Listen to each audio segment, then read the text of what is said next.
l'esprit de Dieu me dit, voilà, c'est ça en soi. Qu'est-ce que je vais parler aujourd'hui? Mon thème de l'intitule les mensonges de la vérité. Les mensonges de la vérité.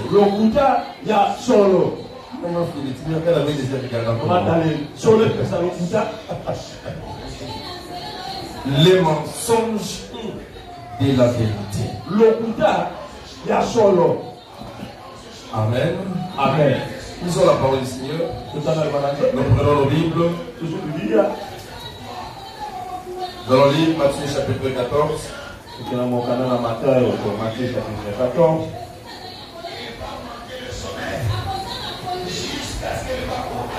Matthieu chapitre 14. Matthieu chapitre 14. Nous allons lire à partir du verset 13. Verset 13. Jusqu'au verset 33. Verset 13 jusqu'au verset 33. Matthieu 14. Matthieu 14. Verset 13 au verset 33 où nous verrons deux histoires que nous allons mettre ensemble pour parler de ça.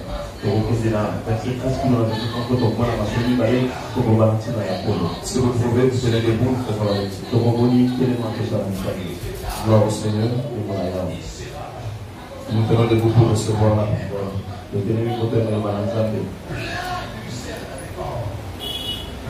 Nous lisons nos disciples. À cette nouvelle, Jésus partit de là dans une barque pour se retirer à l'écart dans un lieu désert.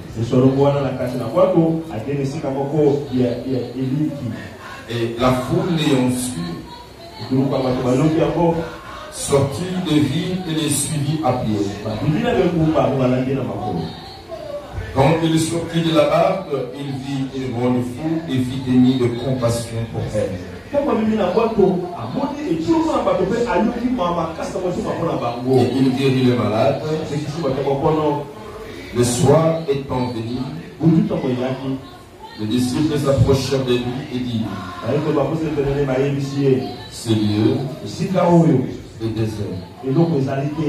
L'air est déjà avancé. Renvoie la foule afin qu'elle aille dans le village pour s'acheter le vivres. Jésus leur répondit: ils n'ont pas besoin de s'en aller. Donnez-leur vous-même à manger. Mais il lui dit: nous n'avons ici que 5 pains et 2 poissons. Il fit asseoir la foule sur elle, prit les 5 pains et les 2 poissons, et levant les yeux vers le ciel, il rendit grâce. Puis il rompit le pain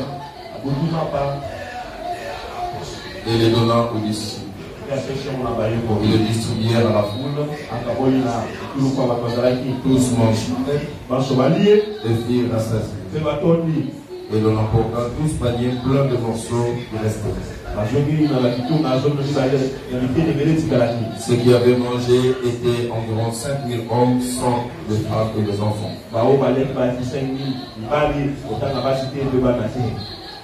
Aussitôt après, il obligea les disciples à monter dans la barque et à pousser avant lui de l'autre côté. Pendant qu'il renverrait la foule, quand il lui renvoyait, il monta sur la montagne pour prier à l'écart. Et comme le soir était venu, il était là seul. Là-bas, déjà au milieu de la mer, était bâti par le flot, car les vents étaient contraires. À la 4e veille de la nuit, Jésus alla vers eux, marcha sur la mer. Quand les disciples le virent marcher sur la mer, ils furent troublés et dirent: c'est un fantôme. Et dans leur frayeur, ils poussèrent le cri. Jésus leur dit, aussitôt rassurez-vous, ce moi n'ai pas peur. Pierre lui répond, Seigneur, si c'est toi, ordonne que j'aille vers toi sur les eaux. Et il dit, viens. Il sortit de là-bas et marcha sur les eaux pour aller vers Jésus. Mais, voyant que le vent était fort, il eut peur. Et comme il commençait à avancer, s'écria, Seigneur, sauve-moi. Aussitôt Jésus étendit la main, le saisit et lui dit, homme de peu de foi, pourquoi as-tu douté? Et ils montèrent dans la barque, et le vent cessa. Ce qui était dans la barque vint se prosterner devant Jésus et dit, tu es véritablement le Fils de Dieu. Nous acclamons pour la parole.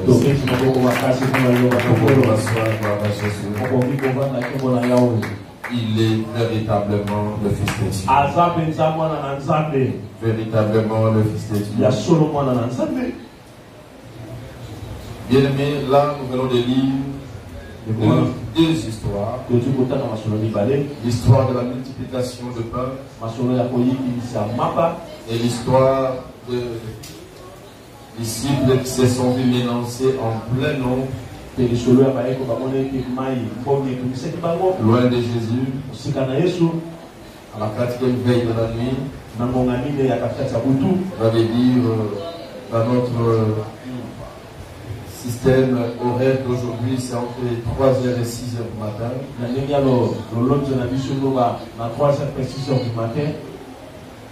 Ils vont voir Jésus venir. Ils vont l'appeler d'abord fantôme. Et Pierre va exiger une démonstration pour être sûr. Ces deux textes vont nous amener à parler de ces thèmes que j'intitule les mensonges de la vérité.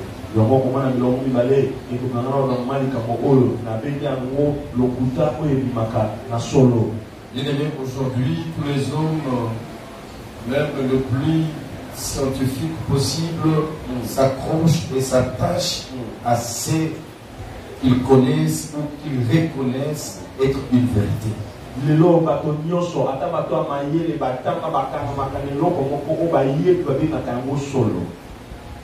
Et le monde fonctionne tenant compte de plusieurs vérités et les vérités selon le domaine.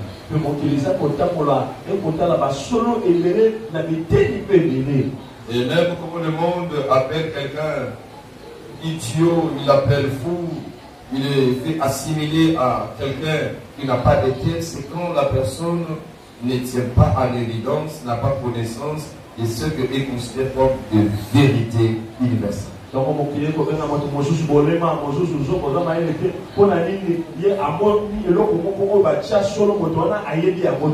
Mais déjà, si j'ouvre une parenthèse, vous verrez que l'approche de la parole de Dieu est différente.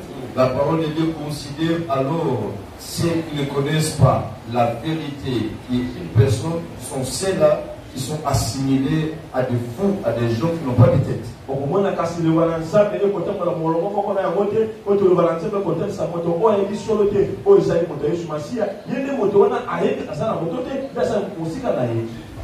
Et les gens sont limités à ce qu'ils appellent vérité. Ça veut dire qu'ils savent que pour allumer ce plafonnier, pour nous donner cette lumière, il faut appuyer sur l'interrupteur. C'est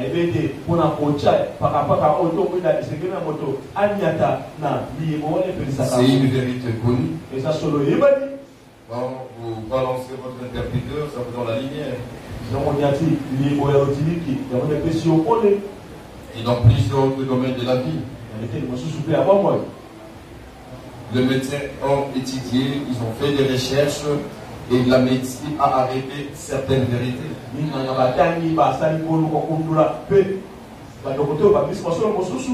Et tout le médecin spécialiste qu'il soit, il n'invente rien. Il travaille sur base des vérités qu'ils ont trouvées scientifiquement approuvées. C'est au regard de ces vérités, ils ont le culot de te dire que, écoutez, tu ne peux plus vivre des ans encore. La certitude qui pousse un médecin à te le dire, ce sont ces vérités que nous sommes en train de parler. Il va asseoir sa conviction sur une vérité.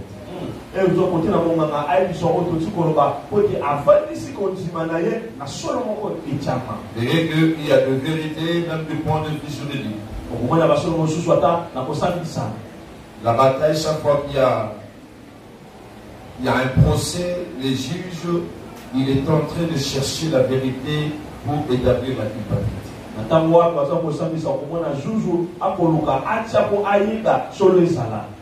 Et à la recherche de la vérité, il y a des démarches scientifiques qu'il faut mettre en évidence. C'est ainsi que vous le verrez quand une cour organise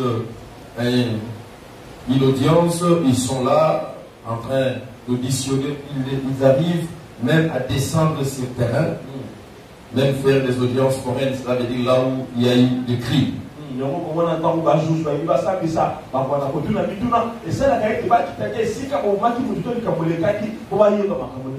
Ce sont des procédures pour arriver à ce qu'on appelle la vérité.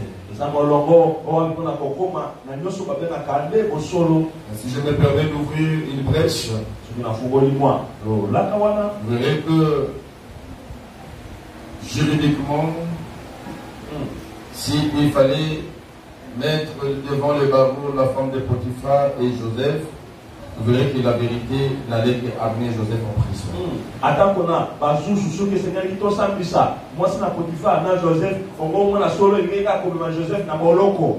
Ça s'appelle la vérité parce que là, le juge a sa conviction. Eh bien, écoutez, ces garçons qui m'amènent torse nu, sa chemise entre les mains d'une femme, patati patata, on peut tout dire, on peut beau discourir, écoutez, il y a des éléments tangibles, des éléments de vérité. Et un juge, tout juge qui se respecte peut asseoir sa conviction et dire, tu es fautif.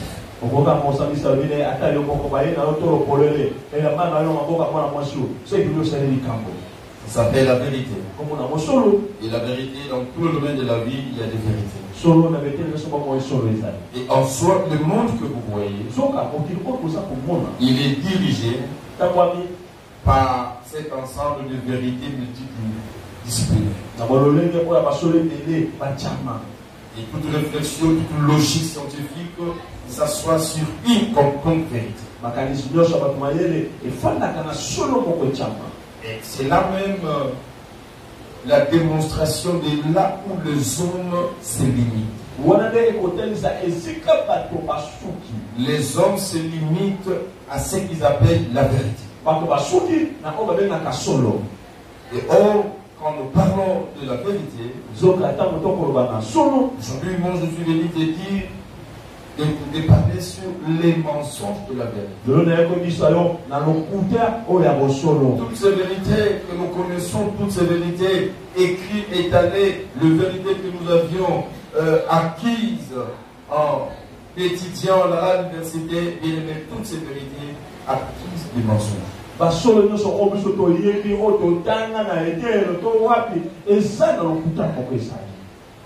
Les mensonges de la vérité.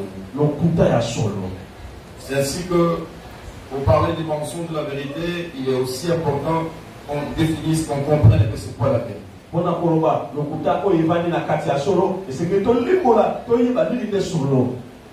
La définition, quand on parle de la vérité, on dit c'est à quoi l'esprit peut ou doit donner son assentiment. Par suite d'un rapport de conformité avec l'objet de pensée, une cohérence interne de la pensée, connaissance à laquelle on attribue la plus grande valeur. C'est ce qu'on appelle la vérité. À des termes plus simples, plus courts, la vérité, c'est la connaissance conforme au réel.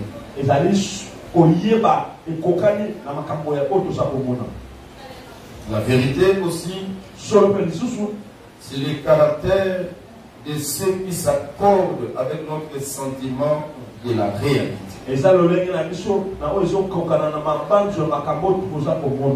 ce qu'on appelle la vérité.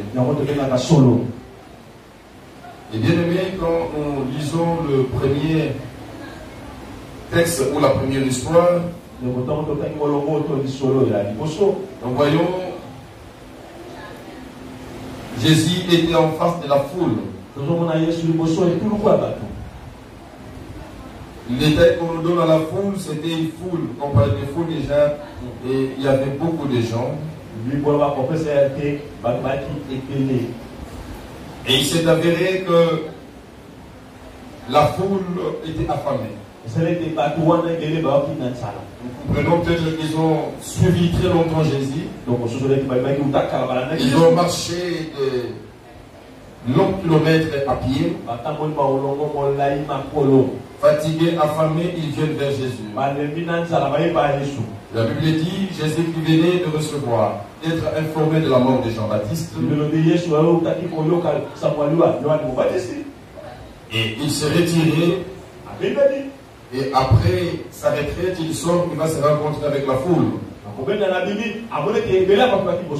nous dit que le Seigneur était ému de compassion. Il commence par guérir le malade. Le soir étant venu, c'était la première vérité. Le soir. Parce que la journée a été divisée en 24 heures.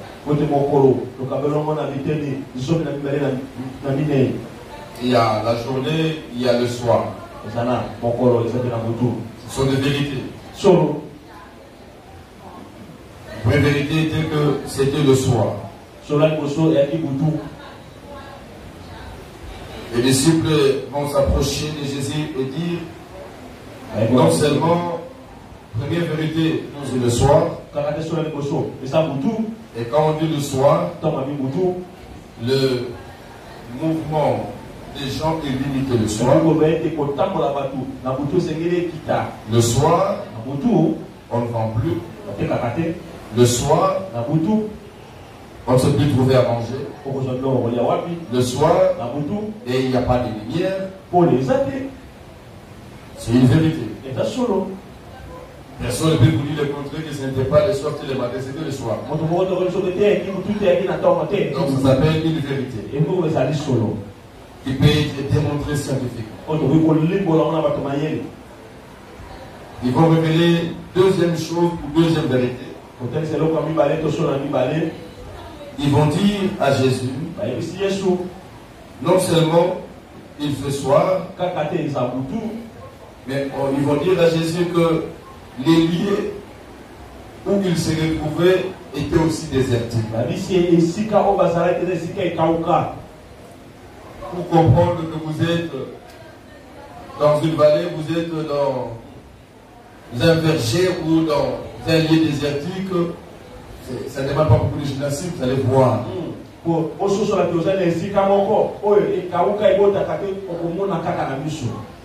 C'était une vérité. Et là où ils étaient, le lieu était désertique.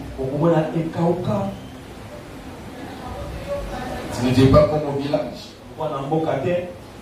À nos villages, Nos villages ne sont pas désertiques. Parce qu'on peut se trouver la solution même pendant la nuit.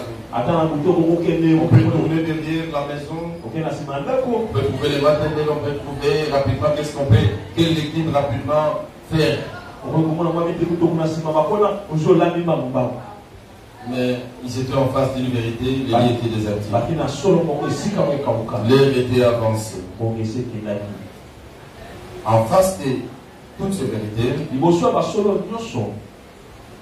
les disciples ont proposé une solution. Une solution réfléchie. Réfléchie au regard de ces vérités qui étaient en face d'eux. Ils vont proposer à Jésus, renvoie la foule. Renvoie la foule. Afin qu'elle aille dans le village pour s'acheter de vie. Donc au village, ils peuvent trouver la solution. Mais ici, en face de toi, dans ce terrain, à cette heure, ça ne va pas marcher. Ils ont proposé une solution. Jésus leur répondit, ils n'ont pas besoin de s'en aller. Donnez-leur vous-même à manger. Jésus, il va établir un nouveau sentier, un nouveau chemin. Vous-même, trouvez-les à manger. Mais les vérités que vous venez d'avancer, elles sont là. Au désert. Le soir, on ne peut pas trouver à manger. C'est une vérité. Mais en face de ces vérités, vous devez trouver la solution contre ces vérités. Nourrissez la foule. Alors qu'ils vont dire à Jésus, nous n'avons pas grande chose. Ce que nous avons, c'est 5 pains et 2 poissons. 5 pains et 2 poissons. Ce que j'aime avec Jésus, s'il commence avec toi quelque part, il ne te laissera jamais là où il t'a pris. Même quand Jésus n'est plus là, tu te rendras compte que tu ne te retrouveras pas là où tu l'avais rencontré. Il sait te prendre quelque part et te déposer quelque part. 5 pains, 2 poissons. Ça, c'est une parenthèse qui joue. On ne peut pas mettre 5 pains et 2 poissons dans 12 paniers. Non. 5 pains et 2 poissons, on peut tout mettre dans un seul panier. Voilà, ils avaient un seul panier où on mettait 5 pains, où on mettait 2 poissons et qui n'étaient pas remplis. Mais quand Jésus est entré en danse, non seulement ils étaient rassasiés, et ils ont resté avec le nombre de paniers qu'ils n'avaient pas au départ. Il est resté 12 paniers. Au départ, il n'en avait pas 12. Mais les gens mangeaient. 5 000, plus de 5 000. Ils étaient rassasiés. Et ce qui est resté était 12 fois plus que le point de départ.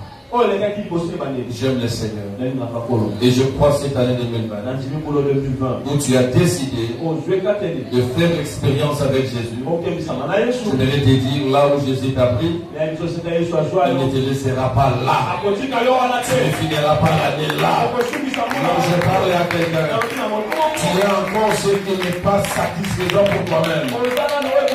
Et je te dis, cette année finira. Tu seras satisfait. Ceux qui sont avec toi seront satisfaits. Tout le monde sera rassasié. Et tu finiras avec le nombre de paniers que tu n'avais pas au départ. Tu as un seul panier vers la fin de l'année. Après avoir consommé, après avoir Ça s'appelle quoi? L'utilité marginale. Après avoir tout utilisé, il y a satisfaction. Tu vas te rendre compte qu'il y a encore 12 paniers. Je dis à quelqu'un que Dieu finisse avec toi, avec 12 paniers. Ça dit les 12 paniers là, ça s'appelle de la réserve. Il y avait personne qui avait faim, il y avait personne qui avait soif, il y avait personne qui avait à manger. Vous savez la richesse? La richesse commence. C'est ainsi que jusqu'à nous tous, nous sommes dans le pays, il n'y a pas encore un riche. Vous savez, les indices, je dirais, faciles de la richesse, c'est commencer à oublier combien vous avez dans tel compte et combien vous avez dans tel compte. Ce sont les indices de la richesse. Et vous savez, il faut déjà commencer avec les petits indices. Le petit indice de la richesse aussi. À notre niveau, c'est commencer à oublier aussi de l'argent dans vos poches quand vous donnez à quelqu'un pour la vaisselle.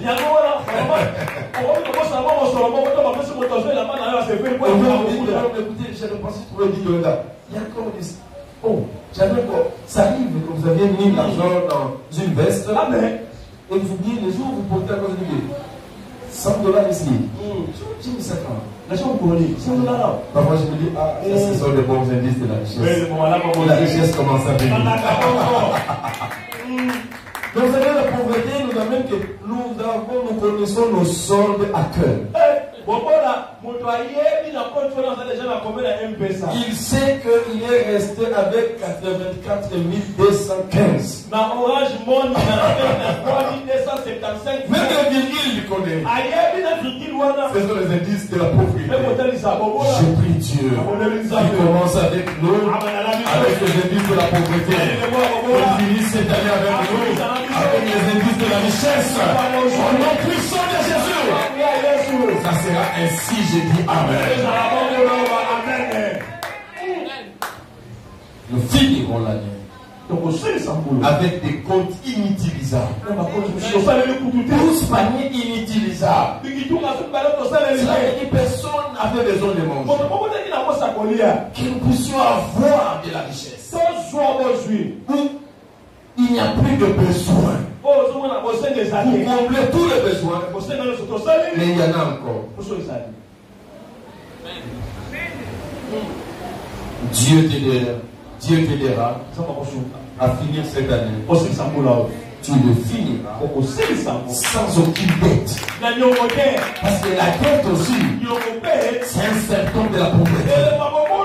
Nous voulons finir cette année. Si tu l'as commencé avec des dettes, tu finiras cette année pas avec des dettes, mais tu le finiras avec des créances. Tu finiras avec des gens qui te sont débités. Mais toi, tu ne seras débité de personne. Je dis à quelqu'un, on connaît va aller au thé, mais à l'heure où on connaît ça va les chaussons. Le Seigneur le fera ici. Au nom de Jésus. En face de ces vérités, Jésus a démontré les mensonges de la vérité. Dans un milieu où on pense qu'on ne peut plus manger, c'était une vérité scientifiquement approuvée. C'était la nuit et c'était le désert. Et à cause de quelqu'un, donc je te dirai le nom tout de suite. Il a démontré que la vérité des hommes n'est pas la vérité.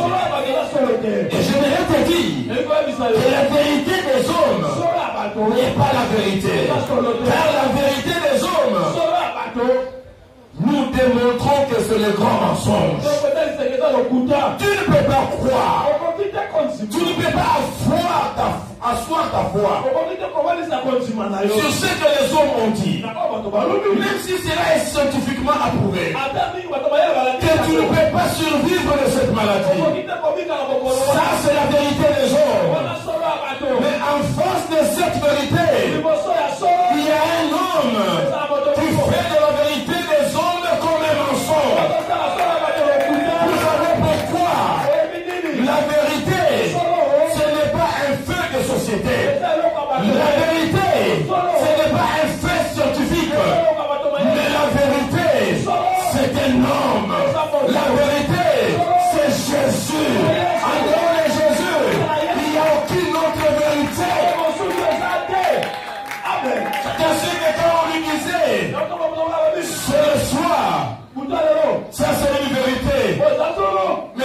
ne savez pas que cet homme s'appelait Jésus de Nazareth et c'est lui la vérité. Et Jésus devait montrer aux hommes, quand vous parlez du soir, mais ce que vous ne savez pas, la lumière qui éclaire pendant le soir, il s'appelle Jésus. Et entre votre soir et moi, qui est la vérité, qui est le mensonge, toute vérité de la terre c'est un mensonge. La véritable vérité, c'est Jésus. C'est Jésus. C'est Jésus. Pendant le soir, vous ne pouvez pas manger. Mais quand Jésus est là, oubliez que c'est le soir. Accrochez-vous à Jésus. Même pendant la nuit, il est cette lumière qui peut éclairer les ténèbres de ta vie. Jésus est la vérité. Et Jésus démontre que toute vérité de la terre est un mensonge. On dit que non, le lieu est désertique. Cela dit les gens ne peuvent pas manger ici. Et même peu importe la position que tu occupes maintenant, peu importe là où tu y es maintenant, peu importe les soucis de santé que tu as maintenant, tu ne peux pas asseoir ta foi. Tu ne peux pas croire à ce que quelqu'un te dit parce qu'il a porté la blouse blanche. Il s'appelle médecin spécialiste dans tel domaine. Le médecin spécialiste, c'est un homme qui a étudié la vérité dans une discipline bien donnée. Ces vérités, il ne les a pas créées. Il a trouvé ces vérités qui existent. Il a dit qu'après autant de jours, quand l'homme ne mange pas, il va mourir. Il a appris qu'après 4 jours, quand quelqu'un est mort enterré, il sent déjà mauvais. Il ne peut plus revenir à la vie. C'est ainsi que Marthe et Marie, connaissant ces vérités, ils ont dit à Jésus, tu es venu, tu faisais les miracles, mais tu es venu en retard. Ça fait 4 jours. 4 jours, c'est la vérité. Ils ont dit à Jésus, non seulement il fait 4 jours, mais ils sont déjà. C'est une vérité. Mais la véritable vérité, ils ont découvert que Jésus n'est pas seulement le faiseur de miracles, il n'est pas seulement celui qui guérit ceux qui sont vivants, mais il est aussi la résurrection et la vie. La résurrection et la vie. Il n'y a aucune vérité en dehors de Jésus. La vérité, c'est Jésus. Tout ce que l'on peut te dire, considère ça comme un mensonge. Si cela n'est pas en accord avec ce que c'est lui qui s'appelle vérité a dit. Tout ce qu'on appelle vérité, ce sont des faits. Mais ce n'est pas un homme. La vérité n'est pas un fait. Mais la vérité c'est un homme. Cet homme s'appelle Jésus. Je ne sais pas qu'est-ce que le médecin t'a dit. Je ne sais pas qu'est-ce que la communauté internationale dit au monde. Je ne sais pas qu'est-ce que ton président, quand il fait discours, il dit. Le taux de chômage peut s'accroître. C'est une vérité statistique. Mais toi, tu ne peux pas t'accrocher sur la vérité statistique pour te décourager et dire qu'au Congo, il n'y a pas d'emploi. Je vous dis que si on dit au Congo, il n'y a pas d'emploi, j'aimerais te dire que chaque jour, les gens sont engagés. C'est un rythme normal. Parce que chaque jour, les gens vont arrêter. Chaque jour, les gens sont morts. Et chaque jour, il y a des gens qui doivent les remplacer. Si tu t'accroches à la vérité statistique, tu te dis que moi, je ne peux plus travailler. Il faut croire à ce que Jésus dit, que c'est lui qui pourvoit à nos besoins. Si le travail, c'est un besoin pour toi, mais pose la question à celui qui s'appelle Jésus la vérité. Qu'est-ce qu'il dit pour ton cas? Mais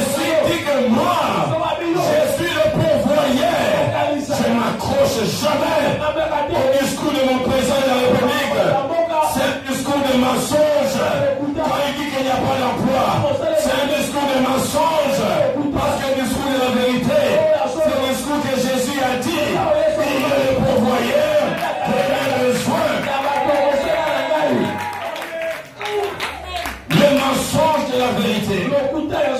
Un terrain désertique. Comment on pouvait nourrir 5000 personnes?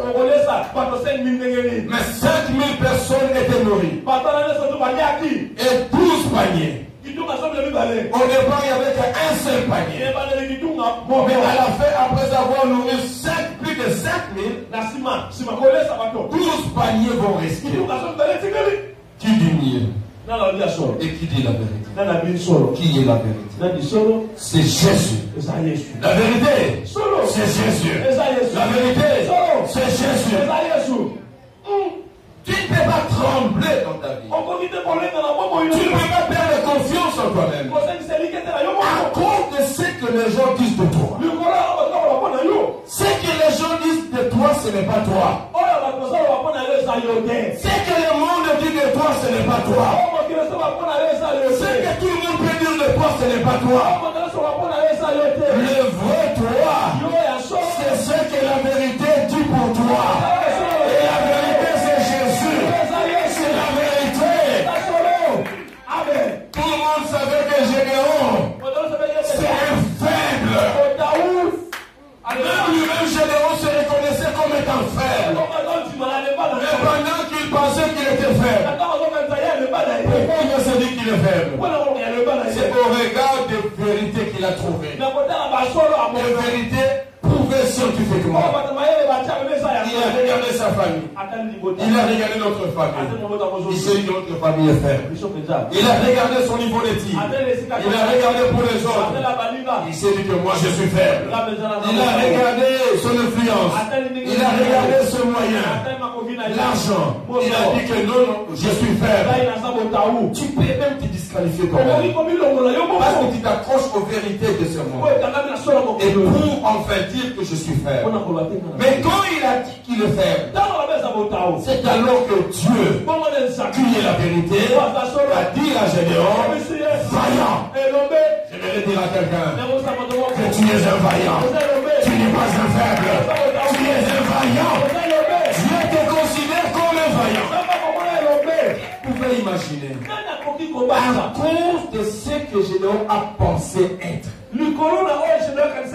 Gédéon s'est même donné un métier lié à sa faiblesse. Il s'est fait agriculteur. Il y a des gens qui se sont donné des métiers hors ce que Dieu pensait pour eux. Gédéon s'est fait agriculteur parce qu'il se connaissait faible. Mais oh Dieu, en le regardant, c'est le Dieu qui disait la vérité pour Gédéon. Tout le monde disait que oui, c'était faible. Mais Dieu le voyait comme un général de corps d'armée. Il va libérer toute une nation. Et Dieu l'appelle vaillant héros. Bien-aimé, il ne faut pas limiter ta vie sur ce que les gens disent de toi. Mais chaque fois, il faut poser la question à Dieu. Qu'est-ce que toi tu dis de moi? Vous savez, les gens pensaient même de Jésus de tout et de rien. Jésus de qui? Fils de Joseph. Et pour toi? Un petit charpentier qui imite le métier de son père. Pour toi, il est qui? Ah non, c'est un homme bourré d'esprit de Belzéboul. C'est ce que les gens disent de Jésus. Jésus a dit épouse. Vous alors, qui avec moi? Qu'est-ce que vous dites? Et quand Pierre a donné la réponse, Jésus a compris. Il a dit ça. Ça ne vient pas de toi. Ça ne vient pas de vérité scientifique. Mais c'est l'esprit de Dieu qui a entré. Tu as dit la vérité. Cette vérité vient de Pierre qui a dit. Tout le monde peut dire le contraire de David. Cela peut t'affaiblir. Ne t'affaiblis pas. Parce qu'on te dit que tu es faible. Tu n'iras pas de l'avant. Tu ne réussiras pas. Commence toi-même à t'estimer, à te surestimer même. Dis-toi non. Je ne crois pas à ça. Moi, je ne mourrai pas comme ça. Je suis appelé à influencer ma génération.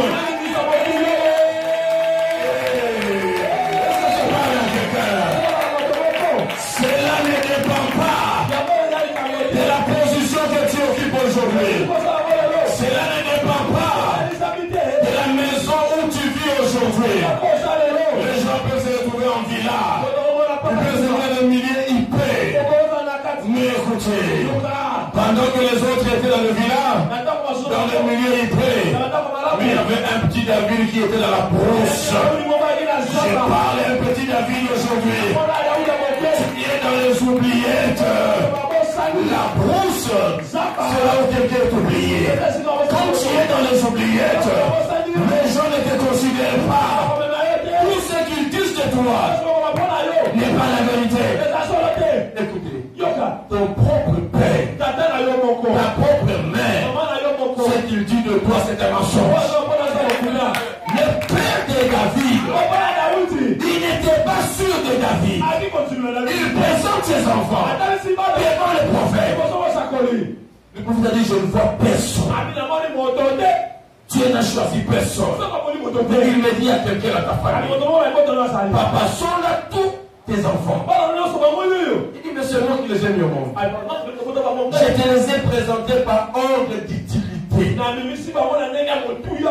Du premier au dernier. Tu me dis à personne. Je suis tenté de dire. Alors le prophète peut lui dire. Alors est-ce que tu peux alors me présenter par ordre d'inutilité? Si c'est par ordre d'inutilité, il y a un petit qui est dans la bourse. Mais est-ce que tu peux me l'amener là où les hommes te trouvent inutile? Oh Dieu, te déclare, tu es la plus utile de tout le monde. Je dis à quelqu'un, c'est la vérité de Jésus qui compte. Les hommes peuvent te disqualifier. Ce n'est pas la vérité. La vérité, c'est Jésus. Il a dit, Eliab, non, ce que moi j'ai choisi, c'est David. Il n'a pas beaucoup étudié. C'est David. Il ne parle pas bien français. C'est David. Il est de petite taille. C'est David. Il mange beaucoup. C'est David. Il est impoli. C'est David. Il n'est pas sociable. C'est David. C'est David. Laisse-moi dire à quelqu'un, tu es le choix de Dieu. Tu es le choix de Dieu. Tu es le choix de Dieu. Tu es le choix de Dieu. La vérité, c'est ce que Dieu dit de toi. N'arrête pas ta vie sur ce que les autres disent de toi. Mais motive ta vie de maintenant sur ce que Dieu dit de toi. Pendant qu'il a dit à Général, tu es vaillant, il ne l'était pas directement. Mais depuis ce jour-là, l'esprit de Général a changé. Son intelligence a été renouvelée. Général a commencé où? Il a commencé par détruire les idoles de son père. Il a dit, moi vaillant, je me retrouve là.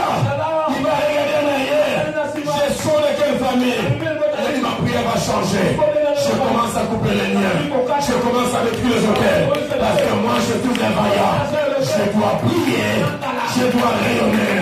Je dis à quelqu'un, cette année, lève-toi. Détruis les hôtels de la famille de ton père. Lève-toi. Brise les liens de la famille. Lève-toi pour détruire ce qui détruit toute la famille. Et toi, tu es le choix de Dieu. Tu monteras. Tu monteras encore. Et tu monteras bien haut. Alors si c'est toi, tu vas crier Amen 3 fois. Amen.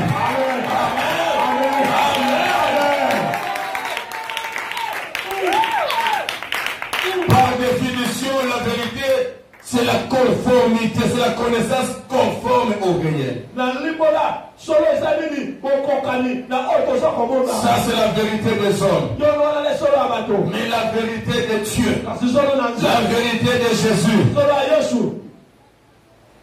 c'est la connaissance non conforme au réel. David arrive sur le terrain de bataille. On va dire au roi Saoul. Ah, enfin. On a trouvé quelqu'un. Ah bon? Tout ce temps, Goliath nous a mis KO. Il y a quelqu'un qui s'est pointé. C'est vrai. Il est comment? J'espère qu'il est plus géant que Goliath. Il voulait voir la conformité. Connaissance conforme au réel. Amen. Parce que celui qui a amené le message dit que non, c'est souhaitable que tu le vois toi-même. Il ne voulait pas décourager les voix. Il a dit, tu peux le voir toi-même.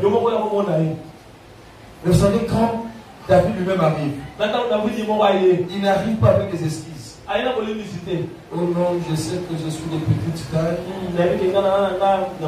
Je sais que chez nous, il y a quelqu'un qui a déjà livré un combat. Mais je vais essayer.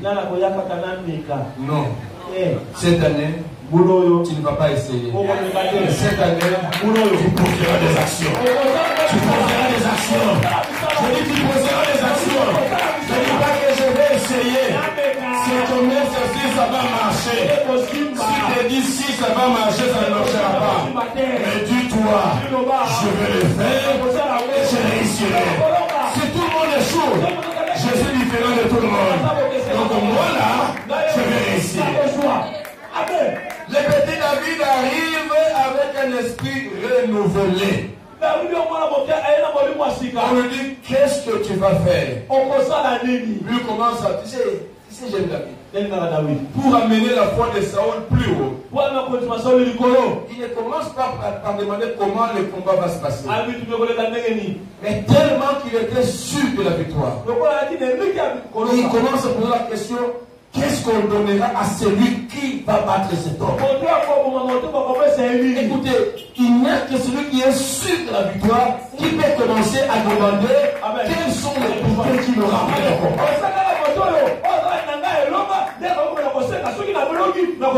Un esprit renouvelé à la réussite. L'homme ne voit pas la défaite. Mais dans toutes choses, il est en train de voir ce qu'il va gagner après la bataille. Je t'appelle cette année. Tu dois vaincre toutes les batailles qui vont se présenter devant toi. Tu as mis en toi la force. Tu es un vaillant. Ne viens pas en tout temps. Viens pour gagner. Et tu gagneras. Je dis à quelqu'un, tu gagneras. C'est l'année de victoire. C'est ton année de victoire. Tout ce que tu feras réussira. Tu échoueras dans ce que tu ne feras pas. Mais partout où tu commenceras quelque chose, tu réussis. David d'un esprit renouvelé. Il vient en trop temps. Prêt pour la bataille. Mais est-ce que des petits tailles comme ça? Dis-moi qu'est-ce qui va arriver. Qu'est-ce que les gars? Il va dire, mais c'est petit. La taille n'est pas conforme. Quand sa taille n'est pas conforme, son esprit est conforme. Son esprit conforme. Tout le monde appelait Goliath le géant Goliath. Le seul à ne pas appeler Goliath le géant, c'était David. Amen. C'est quand il s'adresse à Goliath, il va l'appeler pratiquement un chien. Toi là, ton cadavre, on va le manger. Goliath, il était étonné. C'était le premier à l'intimider. Il dit, j'ai été parce que les gens étaient intimides, après avoir intimidé, ils s'intimident et même ils fuient. Je ne suis pas venu t'intimider.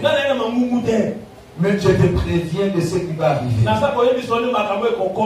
Le monde des ténèbres est prévenu des choses, des dégâts qu'on leur causera cette année. Nous sommes déterminés à leur causer des dégâts.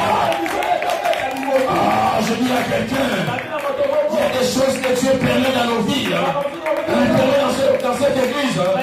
C'est pour nous donner la sainte colère. Nous allons regarder le monde des ténèbres cette année et nous allons créer les dégâts. Il faut intimider les gens du monde des ténèbres. Ils vont croiser les faits au nom de Jésus. Ça ne va pas rater. L'esprit renouvelé. Très renouvelé. Pourquoi? Parce que David, il avait dans son esprit et tout ce que les hommes disent, c'est un mensonge. Mais la vérité, c'est ce que Dieu m'a dit. Il était sûr. Et il avait remporté la bataille.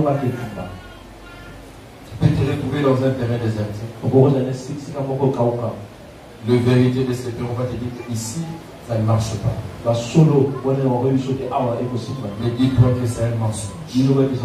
Parce que la vérité des hommes n'est qu'un mensonge devant Dieu. Quand ça ne marchera pas pour tout le monde, pour moi ça marchera. C'est la vérité que moi j'ai. Pour moi ça marchera. Mais quand quelqu'un te pose la question, ça va marcher pour toi comment? Parce que moi je ne suis pas seul. Je suis avec celui qui s'appelle la vérité. Et quiconque veut vivre le contraire de ce que la science va te proposer, je t'appelle simplement à accepter dans ta vie celui qui s'appelle la vérité. Il dit je suis le chemin, la vérité et la vie. Il faut accepter de t'engager sur son chemin. Tu m'adresses à tout celui qui est en dehors de son chemin. Engage-toi sur le chemin de Jésus.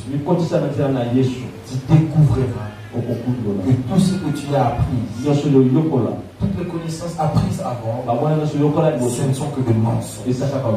La vérité est celle. Quand tu entres sur son chemin, tu découvres la vérité. Et c'est après avoir découvert la vérité que tu as la vie. La vie est derrière la vérité. Mais derrière toute la vérité du monde, il n'y a que la mort. Je répète ce que je dis. La vie est derrière la vérité qui s'appelle Jésus. Il a dit je suis le chemin. Après je suis la vérité. Après la vérité je suis la vie. Ça veut dire tu ne peux pas expérimenter la vie si tu ne passes pas par le chemin qui est Jésus. Viens par mon chemin. Et quand tu entres par mon chemin et tu es là, tu as déjà accepté Jésus dans ta vie, mais il faut faire maintenant l'expérience de ça. Oublie tout ce que tu as appris avant Jésus. Et apprends Jésus dans la Bible. Toute la Bible est résumée par Jésus. Genèse après ne parle que de Jésus. Tu vas découvrir le vérité. Et ce sont ces vérités qui vont te donner la vie. Donc derrière la vérité de Jésus, vous avez la vie. Mais si tu t'accroches à toutes les vérités scientifiquement prouvées, sache que derrière toutes ces vérités, il n'y a que le mensonge qui amène à la mort. Remarquez la vie des médecins. Voyez les médecins que vous faites confiance, que nous faisons confiance, tous parce qu'ils ont porté des bouches blanches.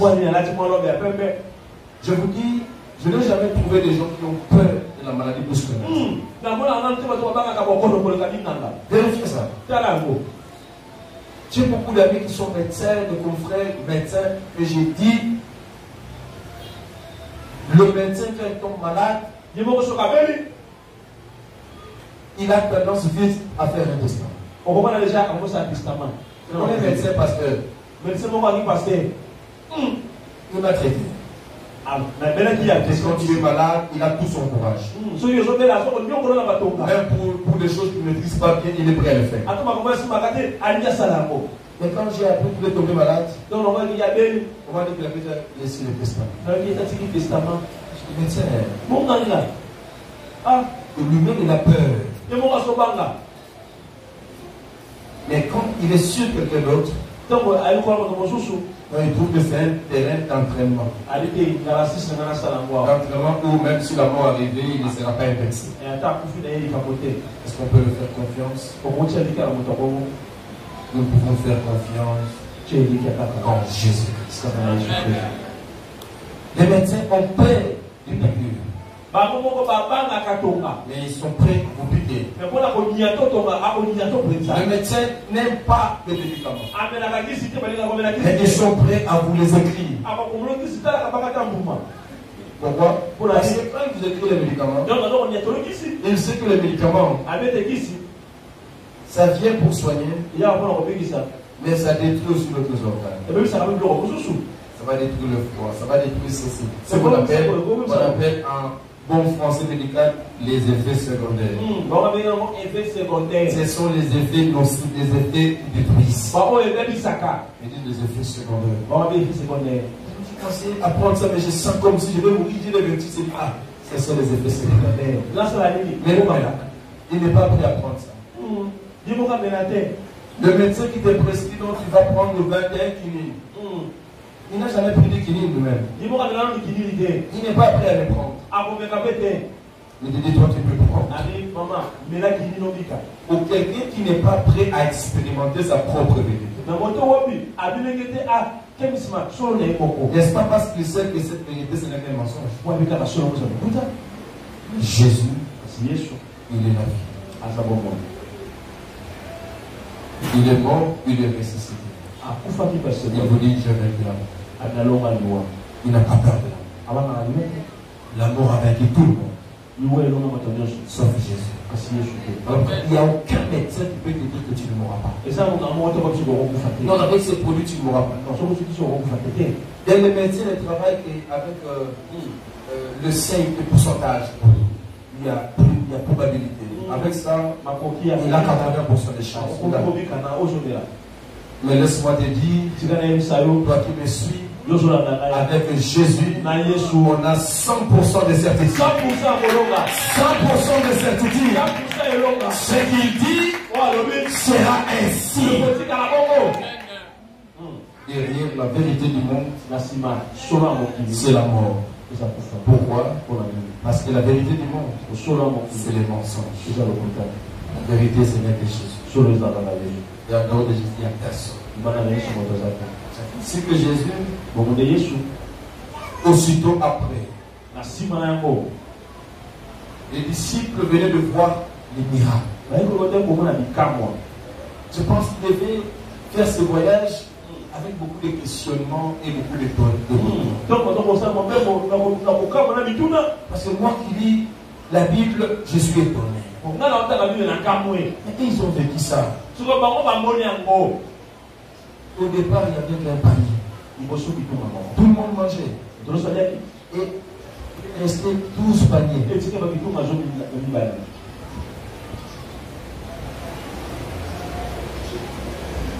Ça devait les stimuler.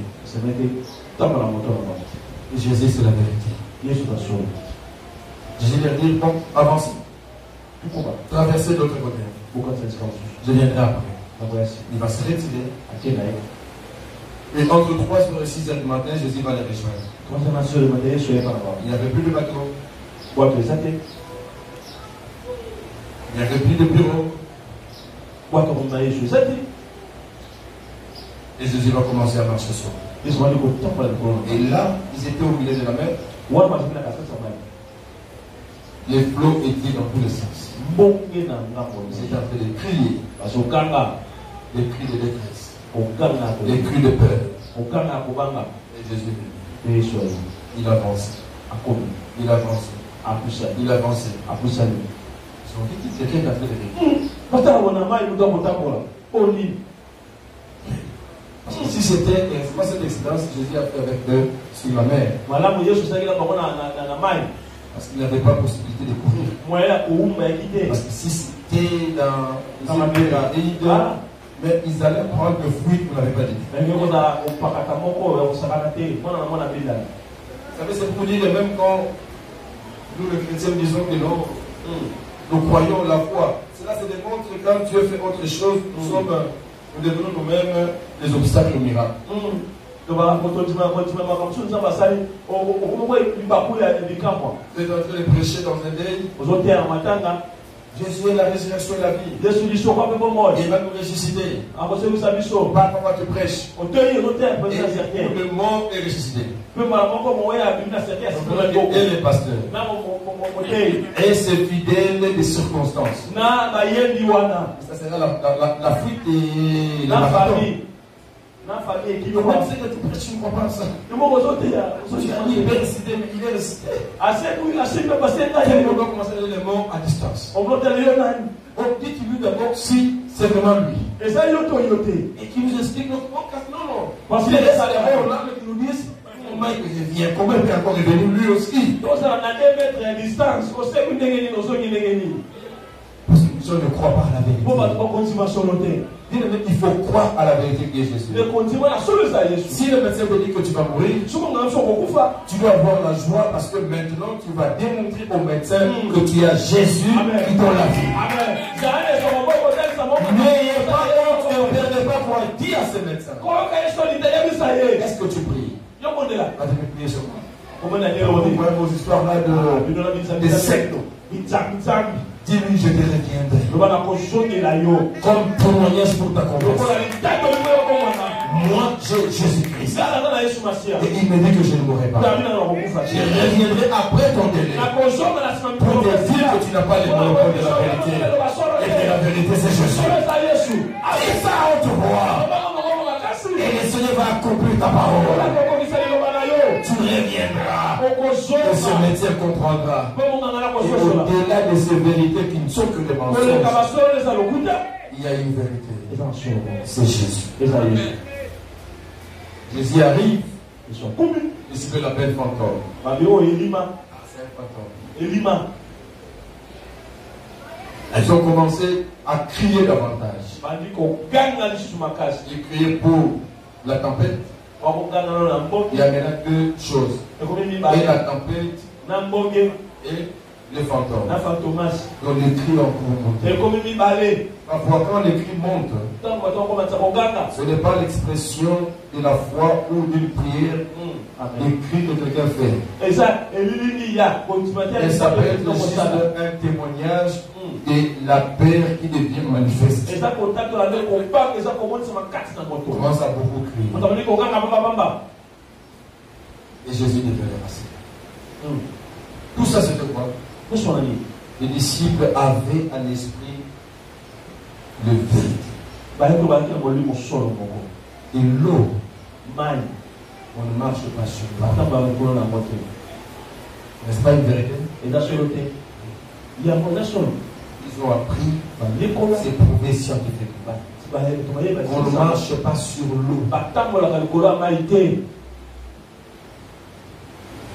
Et même quand ils lisaient la Bible, ils savaient.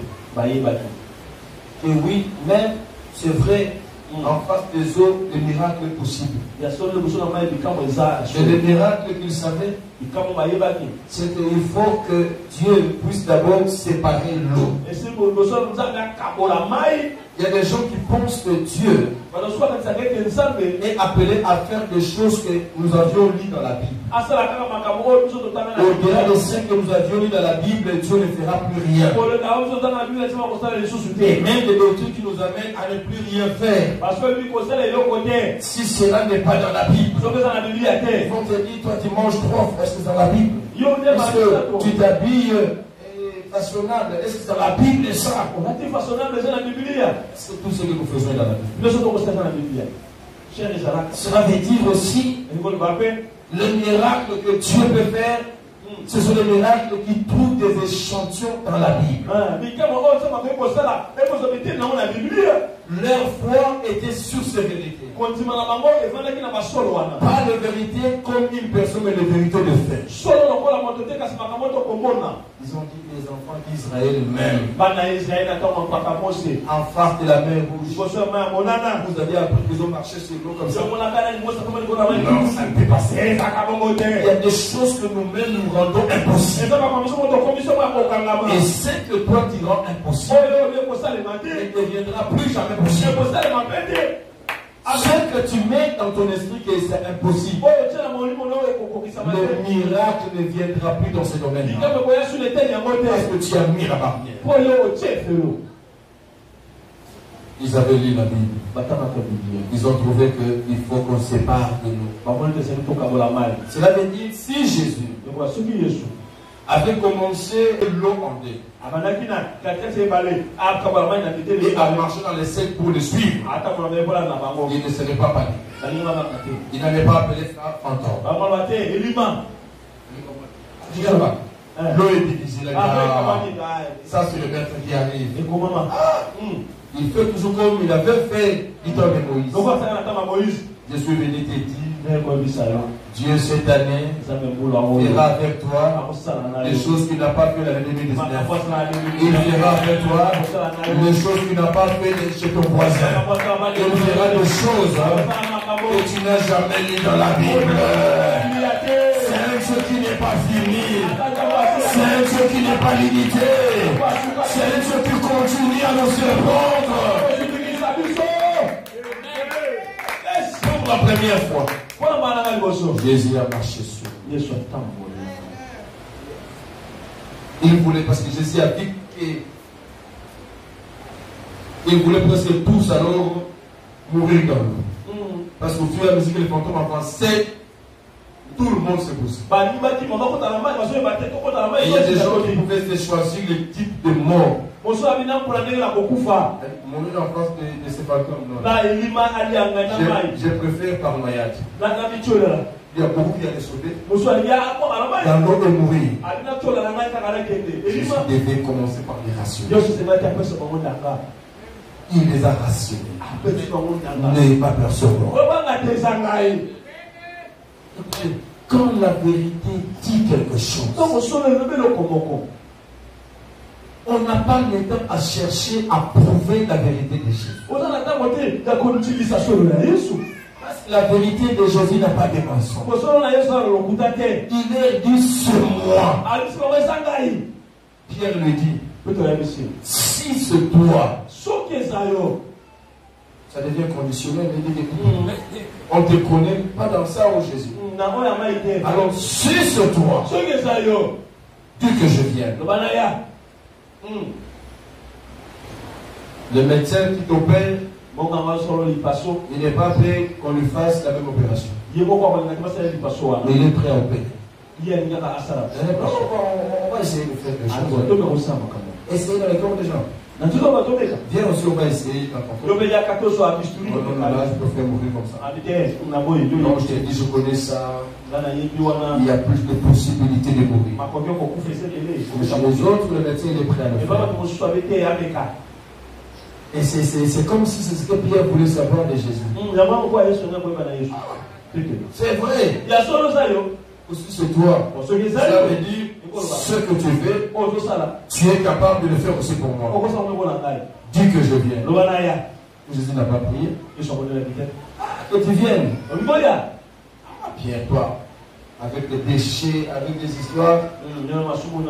Attention, il y a des esprits marins ici. Il y a des esprits de sirène. Pierre, il faut d'abord une retraite de purification. De 21 jours. Il faut chercher la volonté de Dieu. La vérité, c'est moi, Jésus. Je pose la question, est-ce que je peux venir? Jésus dit directement. Viens. Sur cette voie. Vous savez ce qui a déplacé Pierre de là-bas? Ce n'était pas la foi de ce qu'on lui a dit, mais c'était l'autorité de la voix de Jésus. Viens. Ça, c'est accompagné bien. d'un pouvoir, d'une force surnaturelle. Viens, il se voit sortir. Il commence à marcher sur l'eau. Il commence à marcher sur l'eau. Pierre, c'est pour te dire, je marche sur l'eau. Pierre aussi marche sur l'eau. Et après, quand il a avancé, les notions de vérité prouvées scientifiquement sont arrivées. Parce que souvent le diable vient nous attaquer par ce qu'on appelle l'obsession. L'échec et la chute commencent par les pensées. Ça s'appelle l'obsession. Le diable qui ne te possède pas. Donc il t'attaque dans les pensées. Il souffle quelque chose. Tu attends une voix te parler de contrôle. À ce moment-là, le diable est venu rappeler à Pierre des cours de physique. Pour la physique, la chimie. Et de Pierre, tu es sur l'eau. Tu oublies que l'eau a le pouvoir de faire ceci à quelqu'un. Toi, tu vas mourir dans l'année suivante par un voyage. L'homme ne peut pas marcher sur. Comment ça dit? Tu as raison. Personne ne marche sur. À ce moment-là, Pierre enlève son regard sur la vérité de Jésus. Il va tourner ça sur le feu. Il commence à regarder l'eau. Aussitôt, tu donnes les tours à la vérité de Jésus. Tu crois à la vérité des hommes. Il commence à t'enfoncer. Pierre commence à s'enfoncer. Et il commence à crier. Qu'est-ce qui a changé? L'eau qui a marché sur l'eau. Et après 2 minutes, il va commencer à s'enfoncer. Quelque chose passe dans son esprit. Pour refuser la vérité de Jésus. Et pour croire à la vérité qui est un mensonge de la vérité de Jésus. Aussi longtemps tu vas t'accrocher aux vérités des hommes. Aux vérités du monde. Tu finiras par t'enfoncer. C'est ainsi que les hommes arrivent toujours par dire que, en tout cas, je ne sais pas. Je ne comprends pas ce qui est arrivé. Mais avec Jésus, nous savons en avance. Avec Jésus, nous comprenons toujours. Pierre commence à s'enfoncer. Pourquoi? Il a regardé. On a dit que je suis guéri. Mais regarde comment mon corps. Il y a des plaies partout maintenant. On a dit quand les plaies commencent à sortir, ça annonce déjà la mort. L'homme enlève sa confiance sur Jésus. Et la vérité infaillible, elle va s'accrocher sur la vérité de la science, sur la vérité des hommes, et conclure fatalement pour sa vie. Bien aimé dans le Seigneur, toute vérité, ce n'est qu'un mensonge. Je viens de te le démontrer. Le mensonge de la vérité. Ne crois pas à la vérité comme un fait. Mais crois à la vérité comme une personne. Il s'appelle Jésus. Ce qu'il te dit ne changera jamais. Ce qu'il te promet, il le fera certainement. C'est pour vous dire que entre ce que Dieu promet, entre ce que Dieu donne et l'échec de l'homme, l'échec ne vient que de l'homme. Pourquoi tu peux passer une année, Dieu a dit, et les choses n'ont pas marché. Je l'ai dit ici, l'homme a sa part, Dieu a sa part. Sur un terrain de miracle, Pierre avait sa part.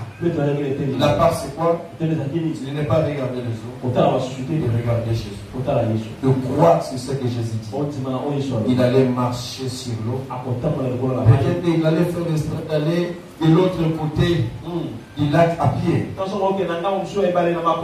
Mais celui qui a commencé à marcher à pied sur l'eau, il n'a pas fini de marcher à pied. À cause de quoi? Il a mis ce qu'on appelle le doute. Ne doutez jamais. Ne doutez jamais de la parole de Dieu. Ne doutez jamais de la vérité qui est Jésus. Mais considérez toute autre vérité en dehors de Jésus comme un mensonge. Seulement ce que Jésus a dit qui est la vérité. S'il te dit, tu ne mourras pas, même si le médecin te dit que tu ne finiras pas ces mois, je te dis, c'est la vérité de Jésus qui restera la vérité. Tout le monde sera trouvé menteur. N'est-ce pas la parole de Dieu? Il dit tout le monde sera trouvé menteur, sauf Jésus. Ne t'accroche pas si c'est que non. Qu'il soit ton père ou ta mère, qu'il soit le président de la République ou ton chef d'entreprise, qu'il soit ton mari ou ta femme, ne crois pas ce qu'on te dit. Ne crois pas ce que les sociétés disent. Ils peuvent tout te dire. Il faut les laisser de nous dire que ce sont des mensonges. La vérité, c'est ce que Jésus dit. Et tu vivras cette vérité. Crois cette vérité. Attache-toi à la vérité de Jésus. Et tu ne verras jamais le contraire. Tu ne verras jamais la honte. Mais tout celui qui se confie à l'homme, il est maudit. Il ne réussira jamais. S'il te confie à ton médecin, parce que c'est le plus grand spécialiste de l'Europe, parce que c'est le plus grand spécialiste, c'est même le professeur de cette pathologie. Le spécialiste des pathologies parfois sont morts par les mêmes pathologies. C'est pour dire que ce que nous ont dit, c'est un mensonge. Il n'était pas spécialiste de cette pathologie. Il n'y a que Jésus qui est le spécialiste de toutes les spécialités. Quand il te dit, il y a encore de l'espérance, continue à croire. Je suis venu dire à quelqu'un, accroche-toi à la vérité, il s'appelle Jésus. Refuse toute autre vérité qui n'est pas Jésus. Car ce sont des mensonges. Ce sont des mensonges. Ce sont des mensonges. C'est ce que même aujourd'hui, du point de vue de la doctrine, aujourd'hui, les diables, j'ai toujours dit, les diables, ils copient ce que nous faisons. Et les diables s'infiltrent sur ce que nous faisons. J'ai aimé ce que l'apôtre Paul a dit. Quand il prêchait sur la grâce, il a dit, si quelqu'un vous parle de notre évangile, que l'évangile de Jésus de la grâce, il dit, même quand il vient d'ici, qu'il soit anathème. Quelle assurance de la parole de Dieu. Aujourd'hui, il y a une confusion. Et ceux qui sont allés au ciel, ils sont réveillés. Quand vous les suivez tous, il y a des points de convergence. Il y a des points de convergence, il y a aussi des points de divergence. Et ça nous met en difficulté. Toute prophétie, tout témoignage que vous aurez entendu, qui n'est pas conforme à la vérité de Jésus. Même si quelqu'un vous dit qu'il vient du ciel, il faut rejeter ce qu'il vous dit. Tout ce qu'on vous dira doit être en accord avec la parole de Dieu. Doit être en accord avec la vérité qui s'appelle Jésus. Nous sommes dans le temps de l'apostasie. Et le diable viendra parmi les hommes de Dieu, parmi les hommes qui parlent de Jésus, qui prêchent l'évangile, qui viennent, qui disent qu'ils ont Dieu, ils sont venus. Prenez ça. C'est comme la prophétie. Examine à la parole de Dieu. Prends ce qui est bon. Ce qui n'est pas bon, laisse tomber. Car la vérité et la vérité, c'est Jésus. C'est Jésus. Et Jésus, c'est la parole. En dehors de la parole, en dehors de Jésus, il n'y a plus d'autre vérité. Tout ce qu'on te dit, dis-toi que mon pasteur m'a dit. Tout ce qu'on me dit, je dois construire ça d'abord comme étant un mensonge. Je vais approuver cette vérité quand elle vient de Jésus. Et quand ça vient de Jésus, c'est une vérité qui s'accomplira.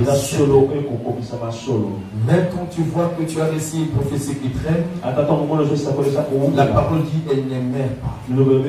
Elle marche vers son accomplissement. Attends-la. Tout ce que Dieu t'a dit, c'est la vérité. Il reste fidèle, cela va s'accomplir. Toi, joue seulement ta part. N'apporte pas la bénédiction. Tu toucheras ta bénédiction. C'est la parole du Seigneur. Amen. Nous allons prier. Tu vas prier. Tu vas demander à Dieu.